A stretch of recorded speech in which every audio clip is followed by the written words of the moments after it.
Sempre precisamos estar alerta, estando perto de pessoas que andam com Deus ou não, estando congregando, estando na igreja ou não estando.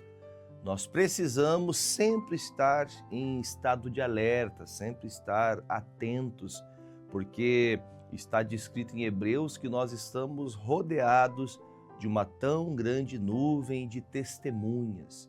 E nós temos que mostrar a Cristo através das nossas vidas, das nossas atitudes. Nós temos que ter uma coerência revelando aquilo que Cristo fez em minha vida. Uma transformação, uma mudança verdadeira. Infelizmente, nós vemos pessoas que elas não conseguem portar-se segundo a Bíblia fala, com amor, com piedade, com misericórdia.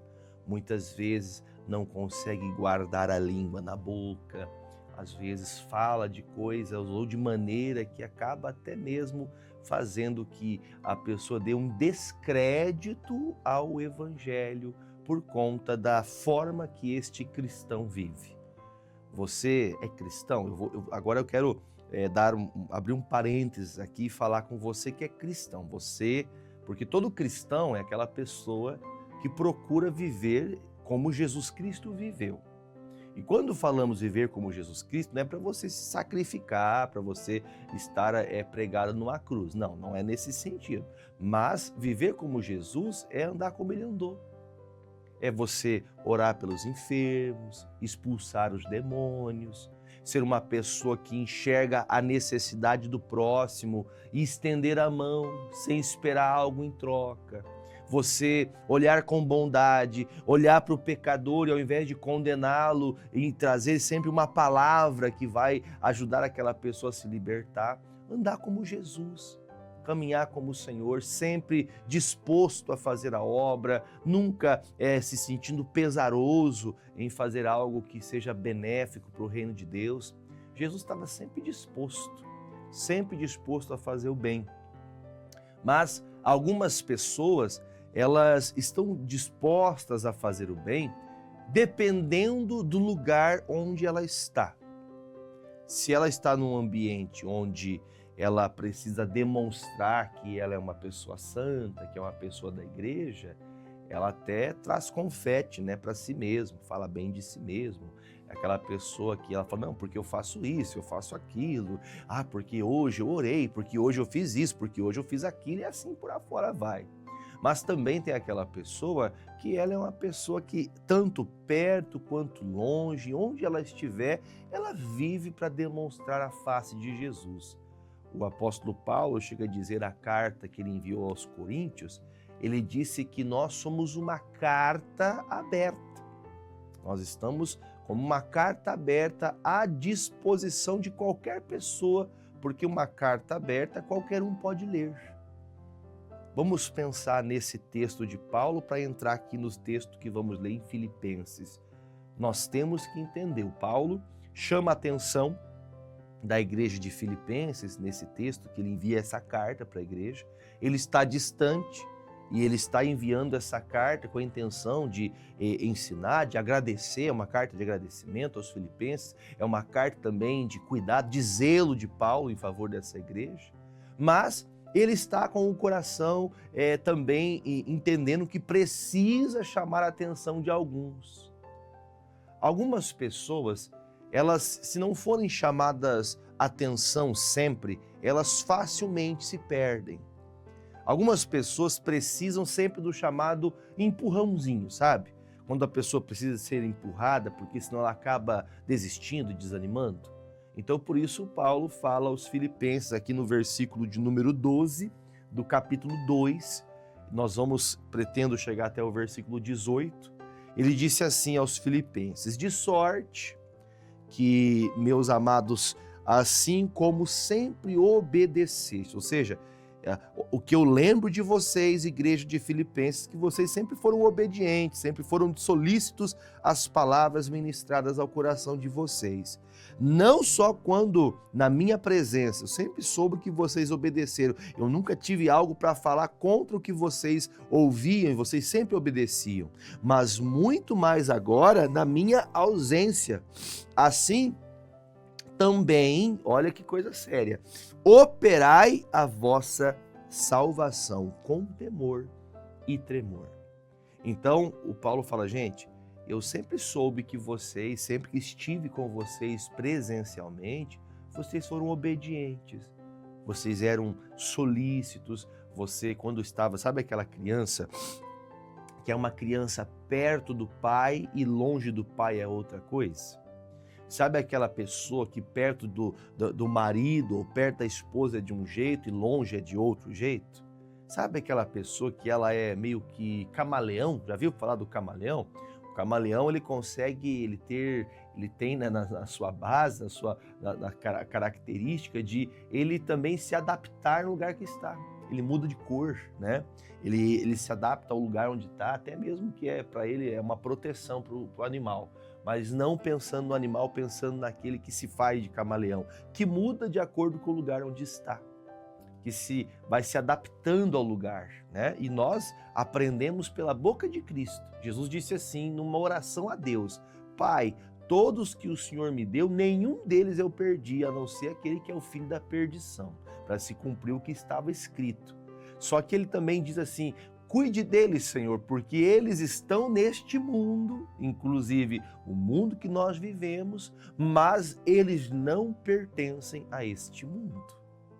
Então nós entendemos que nós não pertencemos a este mundo. Então nós temos que agir da mesma forma que agiríamos para onde nós almejamos e desejamos ir, que é o céu. Como será no céu? Eu nunca fui ao céu para saber, mas os textos que falam do céu me fazem ter muito desejo de estar com Cristo, estar com o Pai, louvando a Deus eternamente. Por isso, nós temos que entender que temos que agir segundo aquilo que somos e não aquilo que o lugar me faz adaptar. Às vezes a gente está adaptando a nossa vida ao padrão do mundo. Estamos adaptando ao lugar que nós chegamos. Por isso que o Paulo, ele tem um zelo, e isso todo pastor tem que ter esse zelo. Todo pastor tem que ter o zelo de ter essa percepção de que suas ovelhas, as ovelhas que Cristo colocou em suas mãos, elas podem em algum momento se perder, em algum momento desobedecerem. Então sempre exortar para que coloquemos um ponto fixo para essa pessoa não desviar-se é uma necessidade. O Paulo está longe, ele não sabe o que está acontecendo presencialmente ali. Ele não sabe quais são as atitudes que o povo está tendo.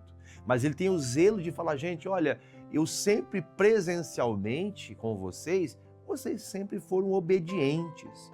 Vocês sempre foram pessoas de boa índole, de bom caráter. Vocês sempre andando com Jesus de maneira irrepreensível. Mas o cuidado dele é, cuidem para que vocês não se deixem levar na minha distância. Quer dizer, se tenho um pai carrancudo, um pai bravo, um pai que chama atenção, eu me lembro na minha infância, a minha mãe falava assim quando chegava uma visita. Talvez os mais velhos devem lembrar muito bem sobre isso, né? Tem aqui alguns amigos que trabalham comigo, talvez tragam a memória, né? Tá aí o Silvio, tá o Hermes, trabalha comigo aqui diretamente, o Nata, enfim, todos que trabalham conosco aqui. Talvez você de casa também tenha essa percepção de lembrar da infância, de quando chegava uma visita, ai, se algum dos filhos fizessem bagunça no momento que tinha gente em casa, alguma visita. Depois que a visita ia embora, a conversa não era só em conversas, né? A conversa tinha gestos, né? Eu me lembro da minha mãe que ela falava assim, depois nós vamos conversar. E uma coisa também que minha mãe fazia, claro que não estou fazendo acepção para alguém fazer maldade para ninguém, mas ela olhava com um olhar que me fulminava. Sabe aquele olhar que traz medo? O Paulo é um pai, o Paulo é um tipo de pai, que ele está falando assim, olha, que vocês tenham cuidado, mesmo eu estando distante, que vocês sejam obedientes à palavra. Não saiam da palavra por motivo nenhum. Ou seja, não sejam um camaleão por causa das pessoas, das causas ou do tempo que você está vivendo. Não mude. Continue andando no caminho de Jesus. Continue andando nas suas palavras. Aí então, ele fala no finalzinho do versículo: operai a vossa salvação. Operai, é uma operação. Ele não está falando que o Senhor vai operar uma salvação em vós, porque aquele que já vive com Jesus já recebeu a operação de Deus por Cristo Jesus em sua vida. Você já desceu as águas? Você já se arrependeu dos seus pecados? Foi batizado nas águas? Esse fato marcou o momento que a operação de Deus para salvar você já aconteceu. Então, a operação de Deus foi feita. Agora, o que o Paulo chama a atenção? Você, crente, você que se diz cristão, você está operando sua salvação? Porque operação é o ato de alguém, é um posicionamento seu, pessoal. Então ele fala, você tem que operar salvação, ou seja, não é do seu jeito, tem que ser operação de salvação com temor, respeito a Deus e tremor. Para que você não ache que esteja tão certo, tão convicto e acabe falhando, achando que o que você está fazendo é o correto. Não saia da palavra. É isso que o Paulo quer dizer. Em outras palavras se você quer operar sua salvação, não saia da palavra. Permaneça nela, medita nela dia e noite. Deixa eu até falar uma coisa para você. Tem pessoas, por exemplo, que assistem um filme, qualquer filme, né? Vou pensar aqui, sei lá, filme que o Silvio gosta, o Titanic, por exemplo. A pessoa assiste lá o filme, gosta do filme, ela conta a história do começo ao fim, ela lembra das pessoas, ela lembra dos personagens, lembra quem foi a pessoa que interpretou tal personagem. Quando você lê a Bíblia, você não pode ler a Bíblia só para ter um fato histórico. Aí eu lembro da história de Sansão, eu lembro da história de Davi, eu lembro da história de Moisés. A Bíblia não é um livro de histórias. A Bíblia é um livro vivo, porque está descrito que a palavra é Cristo e Cristo é a palavra. Jesus fala com você pela palavra. Tudo que você precisa, você vai encontrar na palavra. Agora, responda para você, qual foi a última vez que você pegou sua Bíblia para meditar? Você e Deus, sem nenhuma pretensão, sem nenhuma necessidade, porque tem pessoas que na hora de um aperto, ela corre para um salmo. Que bom que você vai ler a Bíblia, parabéns para você. Mas tem gente que só lê a Bíblia assim, eu preciso de resolver, eu tô nervoso. Mas você não procura estudar, você não procura crescer. Não, eu já conheço essa história, pastor. Você acha que você já está tão sábio a ponto de crer que você não precisa meditar nas Escrituras Sagradas. E por isso que precisa dos Paulos da vida, né? Que precisa de pregadores como Paulo. Você precisa operar sua salvação todo dia. Todo dia você tem que crescer. Por que nós temos que fazer isso? Não só para nós, mas para os demais que estão conosco. Versículo 13. Porque Deus é o que opera em vós, a operação de Deus operou dentro de mim, no meu coração, e Ele faz tanto eu querer, como também me ajuda a efetuar minha salvação, segundo a sua boa vontade. Então, a vontade de viver como um salvo, ela vem de Deus no meu coração, as palavras de Deus me sustenta a querer viver essa salvação, e também me dá a força de querer, o desejo de efetuar isso.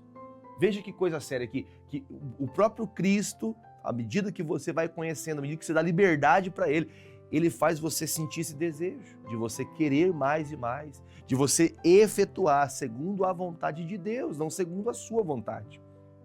E lembre-se, a vontade de Deus ela é boa, ela é perfeita, ela é agradável.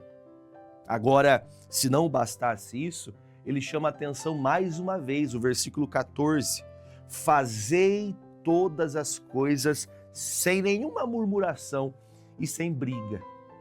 Tem gente que ela vai para a igreja, mas ela vai murmurando. Tem gente que vai ler a Bíblia, mas ela vai com raiva. Um dia, presta atenção, isso já tem muito tempo, eu não vou falar nomes, né? Não vou dar nome aos bois, mas eu lembro de um dia que eu cheguei a uma pessoa e tinha liberdade para isso, tá? Eu tinha essa liberdade. Eu cheguei e falei assim, olha, me empresta o seu celular um pouquinho. Peguei o celular da pessoa e eu já estava preparado para fazer isso. Eu tinha um livro na minha mão, um livro muito bom, diga-se de passagem. Entreguei o livro para essa pessoa ler e falei, olha, toda vez que você lembrar que você vai usar o celular para você ficar se distraindo, eu quero que você se lembre que eu estou dando esse livro para você de presente, para você ler ele. Porque se você começar a ler esse livro, você vai começar a aprender, você vai ter compromisso com Deus, você vai ter vontade de ter mais a proximidade das coisas de Deus. Quem é do céu, presta atenção, quem é do céu tem compromisso com o céu. Quem vai para o céu, você vai para o céu? Aí eu vou, pastor, então você tem que ter compromisso com as coisas do céu. Você diz que é de Deus, mas você pega a sua Bíblia para ir na igreja e quando chega na igreja, né, hoje as igrejas, a maioria delas tem os telões, tem as televisões, né, ali os monitores que mostram a Bíblia online para a pessoa ler, para quem não pode ler, para quem não tem Bíblia. Aí você que tem Bíblia, tua Bíblia fica guardada, empoeirada, você não lê sua Bíblia. Você tem, é até bonita a tua casa, né, que tem uma biblioteca tão grande de livro, né? Até fala, nossa, para as pessoas quando vir na minha casa achar que eu sou intelectual, um bom leitor, olha só, pessoa que lê bastante, conhece bastante, mas aquele livro lá, meu irmão, nunca, né? Os livros estão até encapados ainda com plástico para não pegar pó, porque você nunca leu eles. Você não tem compromisso com Deus, você não está crescendo. Aí você veja que ele fala, tudo que você for fazer, faça sem ficar questionando, é que eu não gosto de ler, eu não gosto de orar. Você está murmurando, você está reclamando. E eu não vou falar disso aqui, da murmuração, que eu já preguei esses dias para vocês isso, talvez seja, refresque sua memória, mas ele fala, não faça nada com contendas. Tem gente que faz tudo brigando. Se ela vai para a igreja, ela vai brigando com o marido, vai brigando com a esposa, vai brigando com os filhos. Se ela vai fazer alguma atividade, ai meu Deus, para que isso, para que aquilo? Ela vive arrumando briga. Contenda é briga, a pessoa vive rixosa. Ela vai fazer as coisas. Se tem uma coisa que me chateia, meu pessoal, me chateia é ver gente brigando por coisas que nós deveríamos fazer com temor, com respeito, com tremor. Sabe que é você tá com um respeito tão grande e você fala, meu Deus, eu tenho que tomar cuidado que eu estou fazendo algo para Deus. As pessoas brigam para tudo. Eu já vi gente brigar para quem canta, brigar para quem toca na igreja. Já vi gente brigar para quem limpa. Eu fico impressionado, até comentei esses dias na igreja, você nunca vê ninguém brigando para ir no hospital, orar por alguém doente. Você não vê ninguém brigando para ir na praça. Hoje é eu que vou na praça fazer oração pelas pessoas. Hoje eu vou de porta em porta evangelizar. Você não vê ninguém falando isso. Hoje eu vou passar o dia todo no sol escaldante. É eu que vou. Não adianta você querer porque é eu que vou. Sabe aquelas pessoas? Você não vê a pessoa brigar por coisas assim. Você não vê ninguém brigar assim. Hoje eu vou pagar uma cesta básica. É eu que vou fazer isso. Você não vê as pessoas brigar por isso. Elas só brigam por causa do ego delas, por causa da vaidade delas. Por isso que o Paulo fala, você vai buscar viver como um salvo? Faça isso sem briga. Faça isso sem ficar jogando confete em cima de você mesmo. Sem procurar achar que se fosse você, você faria melhor. Aqui está o texto que eu queria chegar. O versículo 15. Por que eu tenho que fazer tudo sem murmuração e sem briga? Para que então sejais irrepreensíveis e sinceros. Olha para mim aqui. Uma pessoa irrepreensível é uma pessoa digna de não receber repreensões. O Paulo está trazendo uma palavra. Gente, olha, eu estava perto de vocês e via vocês obedientes, sempre andando na fidelidade, sempre operando a salvação de vocês. Mas agora que eu estou longe, não estou redarguindo, chamando a atenção de vocês o tempo todo, agora ainda mais vocês têm que se apegar. Tem pessoas que se ela tem uma referência, ela vai junto. Se ela tiver alguém que falar, vamos orar, ela ora. Se alguém falar, vamos ler, ela lê. Se alguém falar, vamos para a igreja, ela vai. Mas se por ela mesma, ela não vai. É isso que o Paulo está dizendo. Não espere alguém falar que você tem que ler. Não espere alguém falar que você tem que ir para a igreja. Não espere alguém falar que você tem que orar. É um dever seu. Por quê? Porque se você fizer isso, você vai ser chamado de pessoa irrepreensível. Uma pessoa que não precisa chamar atenção. Eu lembro da minha mãezinha querida, né, que está lá em Curitiba, essas horas, trabalhando, com certeza, sempre trabalhadora. Mas eu me lembro dela dizendo assim para mim assim, olha, Jefferson, o preguiçoso trabalha 2 vezes. Se você sempre é aquela pessoa que é um cristão que não tem compromisso, você vai ter que orar 2, 3, até 1000 vezes por causa de uma coisa que uma oração sincera resolveria. Um trabalho verdadeiro resolveria o que muitos de você faz, fica cansado, mas não opera a salvação. Por isso que ele fala, você precisa ser irrepreensível. Como que eu vou ser irrepreensível? Se eu fizer todas essas coisas que nós ouvimos agora, até agora, se você viver dessa maneira, você será uma pessoa digna de não receber repreensão. E quem não precisa receber repreensão é uma pessoa que é prazeroso estar com ela. Aquela pessoa que sempre ajuda você com poucas coisas. Até as atitudes que ela toma, coisas que ela faz ao redor da sua vida, você percebe e fala, puxa, é tão bom estar com essa pessoa, é tão bom trabalhar com essa pessoa, é tão bom conversar com essa pessoa, é tão bom seguir o exemplo dessa pessoa, porque essa pessoa é irrepreensível. Olha, é uma pessoa assim que, e nós estamos falando disso não querendo fazer que endeusar uma pessoa ou glorificar uma pessoa, misericórdia, não é isso. Mas uma pessoa irrepreensível e sincera, olha, eu vou falar para você, eu quero na minha vida pessoal ter pessoas irrepreensíveis e sinceras que caminhem comigo. Eu quero esse tipo de gente junto na minha vida. É o padrão de amizade, é o padrão de pessoas de fé que eu quero ao meu lado. E eu acho que toda pessoa quer pessoas assim do seu lado. E por fim, ele termina dizendo, sejam irrepreensíveis, sejam sinceros, filhos de Deus que não carregam culpas. E ele fala que temos que ser inculpáveis no meio de uma geração que está totalmente corrompida e perversa. Então veja que o texto nos fala diretamente que nós estamos numa geração corrompida. Se nos dias de Paulo, que não tinha internet, não tinha telefone celular, se nos dias de Paulo não existiam os meios de comunicação como existem hoje, e ele fala que a geração era corrompida e perversa, deixa eu perguntar para você, imagine hoje. Hoje a pessoa ela pode ser a pessoa mais suja do mundo, às escondidas.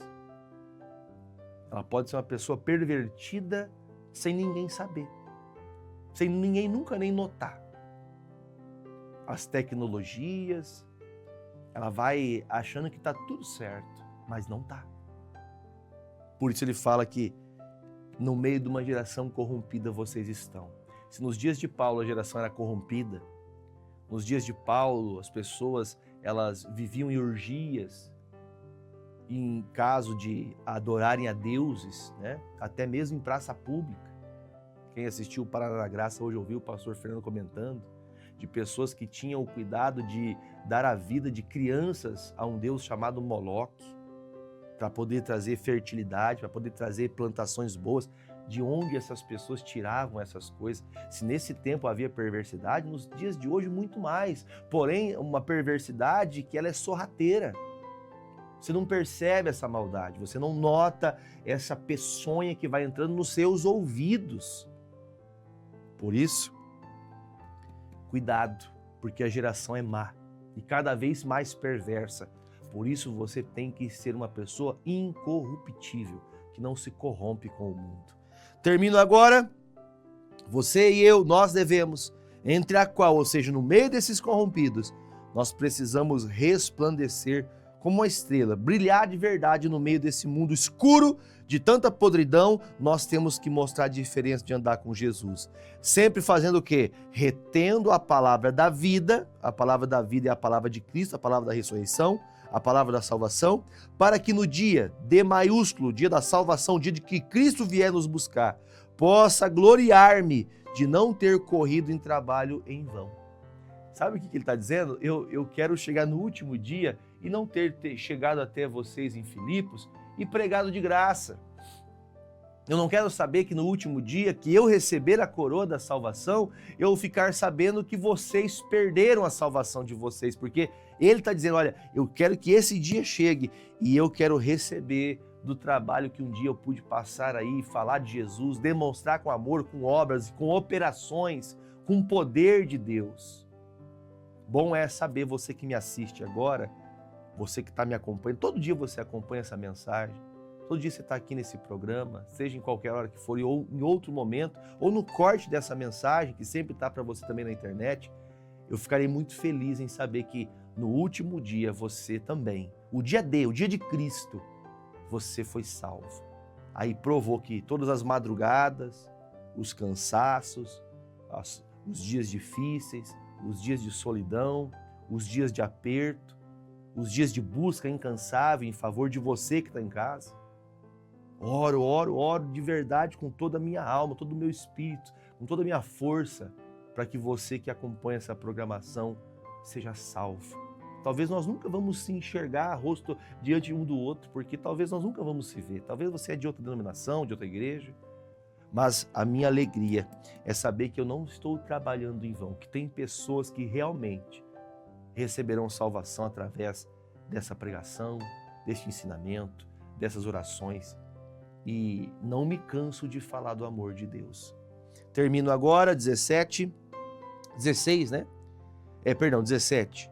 E ainda que seja oferecido por libação sobre o sacrifício e serviço da vossa fé, folgo e me regozijo com todos vós. Ou seja, eu fico feliz por vocês. E vós também fiquem felizes e alegrai-vos comigo por isso mesmo. Ou seja, eu estou feliz com vocês, mas quero que vocês também fiquem felizes comigo. Ou seja, continuemos. Vamos até o fim. Não sejamos nós os camaleões dessa vida, que vão se adaptando ao mundo, que vai trazendo o mundo para dentro do seu coração. Outrora Jesus chegou à sua vida e você tirou o mundo, os desejos do mundo do seu coração. O mundo, na verdade, são os prazeres deste mundo, os prazeres dessa vida. Você colocou Jesus no seu coração, você deixou ele entrar. Só que agora, depois que Jesus entrou no seu coração, você começou a trazer o mundo de novo para dentro do seu coração. Tire o mundo. Fique com as palavras de Jesus, porque assim, no dia de Cristo, nós receberemos a coroa da vida. Amém? Vamos orar então, como sempre fazemos? Pegue seu copo com água junto comigo e vamos à presença de Deus. Pai querido e amado, estamos em sua presença, felizes porque sempre o Senhor tem ouvido as nossas orações. Eu peço a Ti agora, Senhor, que Tu derrames sobre estas águas. Há pessoas em casa com um copo com água, outros com a garrafa térmica da água do chimarrão, outros, ó Deus, até colocam a água. Ouvi de pessoas que colocam o balde de água diante do televisor para poderem limpar a casa. Meu Deus, coloca uma unção nessa água, uma unção para curar, uma unção para libertar, uma unção para transformar a vida dessa pessoa.